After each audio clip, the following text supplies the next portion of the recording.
نصر اللہ ملک صاحب, your opinion on that. 18ویں ترمیم جب ہو رہی تھی تو بڑا یہ آپ کو یاد ہوگا کہا گیا کہ فلور کراسنگ اب نہیں ہوگی, اب کوئی اپنی وفاداریاں نہیں بدلے گا, لیکن کچھ بھی تبدیل نہیں ہوا. دیکھیں پہلے آپ بات کر رہی تھی کہ رشوت دینے والا اور رشوت لینے والا, دو چیزوں کا فرق ایک پر سمجھنا بڑا ضروری ہے. ایک ہے رشوت لینے والا, ایک ہے رشوت دینے والا اور ڈنڈے کے زور پہ دینے والا.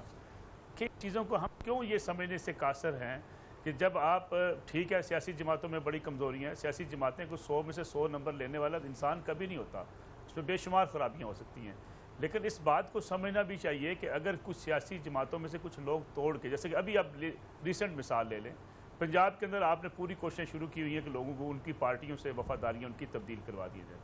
یعنی یہ کون سا عمل ہے, اس سے آپ کون سی پولیٹیکل جو ہے ایک بہتر سیاست اس ملک کے اندر پروان چڑھا سکیں گے, یا آپ کیسے سیاسی جماعتوں کو اس ملک کے اندر پنپنے دیں گے جب آپ یہ چاہیں گے کہ سیاسی جماعتوں کے اندر سے ہر دور کے اندر کچھ مفاد پرست نکالے جائیں اور نکال کے کسی دوسری طرف لگا دیے جائیں. آپ کو ساری تاریخ یاد ہوگی, یہ میاں نواز شریف جب ملک سے جلا وطن ہوئے, میاں اظہر صاحب تھے, میاں اظہر صاحب کے بیٹے آج کل حماد اظہر صاحب ہیں, اور یہ پورا ایک لمبا سلسلہ ہے, چودھری برادران کا سارا سلسلہ ہے یہاں پہ پنجاب. نصر اللہ ملک صاحب یہی بات تو جنرل صاحب پوچھ رہے تھے کہ میاں صاحب نے بھی تو پھر کوئی تبدیلی نہیں کی, انہوں نے بھی انہی لوگوں کو رکھ لیا جو مشرف صاحب کے ساتھ ہیں. اگر میاں صاحب نے غلط کیا فرض کریں تو ہم اس کا مطلب یہ لے لیں کہ اس کے بعد آنے والی نسلیں یہ کام کرتی رہیں گی. کون کہتا ہے, ابھی جنرل صاحب بات کر رہے تھے, اگر جنرل صاحب میں گزارش کروں, جنرل صاحب بات کر رہے تھے, انصار عباسی صاحب سے پوچھ رہے تھے کہ کس نے لکھا جن لوگوں نے مشرف کا ساتھ دیا. یہ ملا ملٹری الائنس اسی ملک میں لکھا جاتا رہا ہے, اسی ملک کے اندر مشرف کے خلاف تنقید ہوتی رہی ہے کہ اس نے پارٹیاں توڑ کے